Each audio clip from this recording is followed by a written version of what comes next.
예수님께서 제자들에게 또 말씀하셨습니다. 어떤 부자에게 재산을 관리하는 일꾼이 있었는데 이 일꾼이 재산을 낭비한다는 소문이 들렸다. 그래서 그를 불러다가 말했다. 내가 자네에 관해 들은 소문이 어찌된 일인가? 더 이상 자네를 일꾼으로 쓸 수 없으니 자네의 일을 정리해주게. 그러자 그 일꾼은 속으로 생각했다. 주인이 내 일을 빼앗으니 어떻게 해야 하나? 땅을 파자니 힘이 없고 국어를 하자니 창피한 노릇이구나. 내가 할 일을 알았다. 내가 이 자리에서 물러날 때 사람들이 나를 집으로 맞이하게 만들어야겠다. 그 일꾼은 주인에게 빚진 사람들을 하나씩 불렀다. 첫째 사람에게 물었다. 주인에게 빚진 것이 얼마요? 그가 올리브 기름 100마리요 라고 대답하자 그 일꾼이 말했다. 당신의 문서가 여기 있으니 어서 앉아서 50마리라고 적으시오.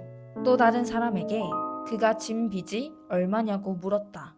밀 100섬이요 라고 대답하자 그 일꾼이 말했다. 당신의 문서가 여기 있으니 80섬이라고 적으시오. 주인이 그 불의한 일꾼이 슬기롭게 행동하는 것을 보고 그를 칭찬하였다. 이 시대의 아들들이 자기 일을 처리하는 데 있어서는 빛의 자녀들보다 더 슬기롭다. 내가 너희에게 말한다.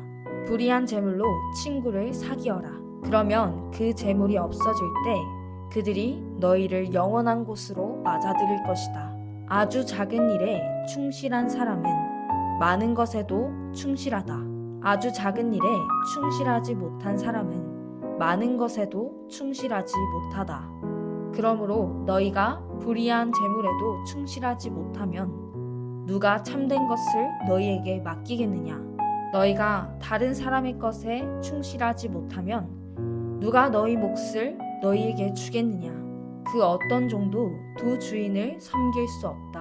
한 편을 미워하고 다른 편을 사랑하든지 아니면 한 편에게는 충성을 하고 다른 편은 무시하든지 할 것이다.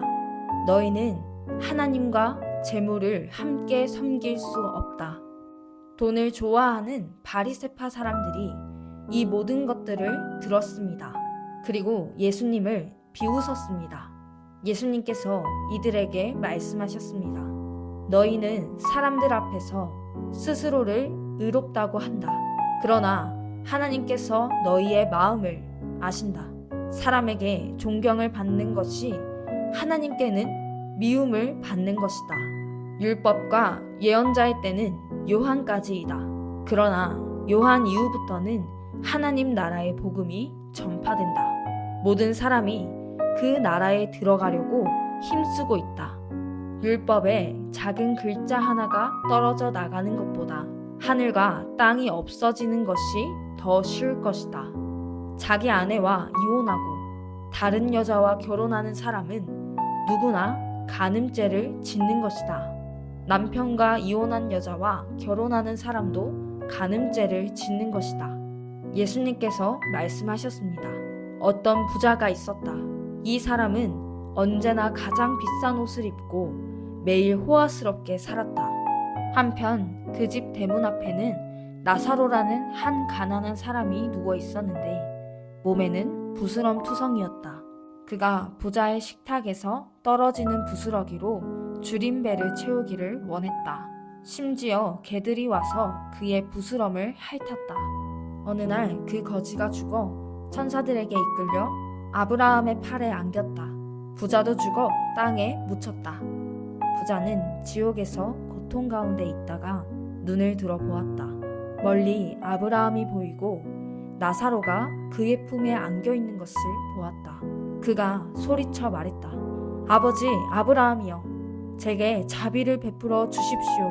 제 혀를 적실 수 있도록 나사로의 손가락 끝에 물을 찍어 제게 보내주십시오.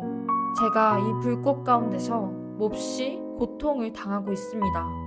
그러나 아브라함은 말했다. 얘야, 내가 살아있을 때에 좋은 것을 마음껏 누렸고 나사로는 온갖 나쁜 것을 겪은 것을 기억하여라. 이제 나사로는 여기서 위로를 받고 너는 고통을 받는다. 이뿐 아니라 우리와 너희 사이에는 큰 구렁이 있어서 어느 누구도 너희를 돕기 위해 건너갈 수 없고 아무도 그곳에서 우리에게로 건널 수 없다. 부자가 말했다. 그러면 제발 부탁입니다. 아버지, 나사로를 내 집안에 보내주십시오. 제게 형제가 5명이 있는데 나사로가 가서 증언하여서 그들이 이 고통받는 곳에 오지 않게 해주십시오. 아브라함이 대답했다. 그들에게는 모세와 예언자들이 있다. 그들은 그 소리를 들어야 한다. 부자가 말했다. 그렇지 않습니다. 아버지 아브라함이여, 누군가 죽었다가 살아나 그들에게로 가면 그들이 회개할 것입니다. 아브라함이 그에게 대답했다. 만일 그들이 모세와 예언자들의 말을 듣지 않는다면 죽은 사람이 다시 일어나도 그들은 믿지 않을 것이다. 예수님께서 제자들에게 말씀하셨습니다. 죄짓게 하는 일이 없을 수는 없다. 그러나 죄짓게 하는 사람에게는 화가 있다. 어린아이 하나라도 죄짓게 하면 차라리 자기 목에 연자맷돌을 달고 바다에 빠지는 것이 더 나을 것이다. 너희는 조심하여라. 만약 내 형제가 죄를 짓거든 책망하여라. 그러나 회개하거든 용서하여라. 만일 내 형제가 하루에 7번이라도 내게 죄를 짓고 그때마다 돌아와서 잘못했다고 빌면 용서해 주어라. 사도들이 주님께 말했습니다. 우리의 믿음을 더하여 주십시오. 주님께서 말씀하셨습니다. 만일 너희에게 겨자씨만한 믿음이 있으면 이 뽕나무더러 뿌리째 뽑혀 바다에 심겨라 해도 그것이 내 말에 순종할 것이다. 너희 가운데 밭을 갈거나 양을 치는 일을 맡은 종이 있는데 그가 밭에서 돌아오면 어서 이리 와서 앉아 먹어라 하고 말할 사람이 누가 있겠느냐.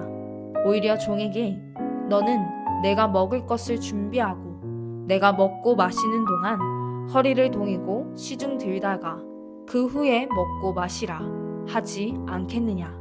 시키는 대로 했다고 해서 주인이 종에게 고맙다고 하겠느냐. 이와 같이 너희도 명령받은 것을 다 행하고 나서 우리는 가치 없는 종입니다. 우리는 그저 해야 할 일을 했을 뿐입니다. 라고 말해야 할 것이다. 예수님께서 예루살렘으로 가시는 길에 사마리아와 갈릴리 사이를 지나시게 되었습니다. 예수님께서 어떤 마을에 들어가시다가 10사람의 문둥병 환자를 만났습니다. 그들은 멀리 서서 목소리를 높였습니다. 예수 선생님, 우리에게 자비를 베풀어 주십시오.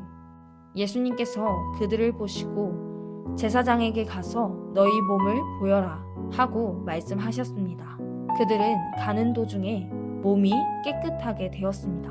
그들 가운데 하나가 자기가 나은 것을 보고 돌아와서 큰 소리로 하나님께 영광을 돌렸습니다. 그리고 예수님의 발 앞에 엎드려 감사를 드렸습니다. 그는 사마리아 사람이었습니다. 예수님께서 말씀하셨습니다. 10사람이 다 깨끗하게 되지 않았느냐? 그런데 9은 어디 있느냐? 이 이방인 외에는 하나님께 영광을 돌리러 온 사람이 없단 말이냐? 그리고 그에게 말씀하셨습니다. 일어나 가거라. 내 믿음이 너를 낫게 하였다. 바리새파 사람들이 하나님 나라가 언제 오는지에 대하여 물으니 예수님께서 대답하셨습니다. 하나님 나라는 볼 수 있는 모습으로 오는 것이 아니다. 또 보아라, 하나님 나라가 여기 있다, 저기 있다 라고 말할 수도 없다. 왜냐하면 하나님 나라가 너희 가운데 있기 때문이다. 예수님께서 제자들에게 말씀하셨습니다. 너희가 인자의 날을 단 하루만이라도 보고 싶어 해도 보지 못할 때가 올 것이다. 또 사람들이 보아라, 여기 있다, 저기 있다 하여도 너희는 그들을 따라 나서거나 찾지 마라. 마치 번개가 하늘 이편에서 번쩍하여 하늘 저편까지 비치듯이 인자도 자기의 날에 그와 같을 것이다. 그러나 인자가 먼저 많은 고난을 당하고 이 세대 사람들에게 배척을 받아야 한다. 마치 노아의 시대처럼 인자의 날도 그와 같을 것이다. 노아가 배에 들어가는 날까지 사람들은 먹고 마시며 장가가고 시집을 갔다. 그러다가 홍수가 나서 그들을 모두 멸망시켰다. 롯의 시대에도 이와 같은 일이 있었다. 사람들이 먹고 마시며 사고 팔고 심고 집을 지었다. 그러나 롯이 소돔을 떠나던 날 하늘에서 불과 유황이 비오듯이 쏟아져 모두 멸망당하고 말았다. 인자가 나타나는 날에도 바로 그와 같을 것이다. 그 날에 지붕 위에 있는 사람은 집 안에 있는 물건을 가지러 내려가지 마라. 들에 있는 사람도 돌아가지 마라. 롯의 아내를 기억하여라. 누구든지 자기의 생명을 지키려고 하는 사람은 잃을 것이다. 그러나 자기 생명을 버리는 사람은 얻을 것이다.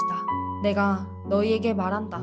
그 날에 두 사람이 한 자리에 누워 있을 것이나 하나는 데려가고 하나는 남겨둘 것이다. 두 여자가 같은 곳에서 함께 맷돌을 갈고 있을 것이나 하나는 데려가고 하나는 남겨지게 될 것이다.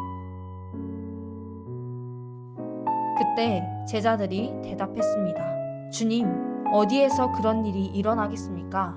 예수님께서 제자들에게 시체가 있는 곳에는 독수리들이 모인다 라고 말씀하셨습니다. 예수님께서 언제나 기도하고 희망을 잃지 말아야 할 것을 가르치시기 위해 제자들에게 비유를 말씀하셨습니다. 어떤 마을에 하나님을 두려워하지 않고 사람들을 무시하는 재판관이 있었다. 그 마을에 과부가 한 명 있었다. 그는 재판관을 찾아가서 말하였다. 내 원수를 갚아주십시오. 그 재판관은 한동안 그의 간청을 들어주려고 하지 않았다. 그러나 얼마 후에 속으로 중얼거렸다.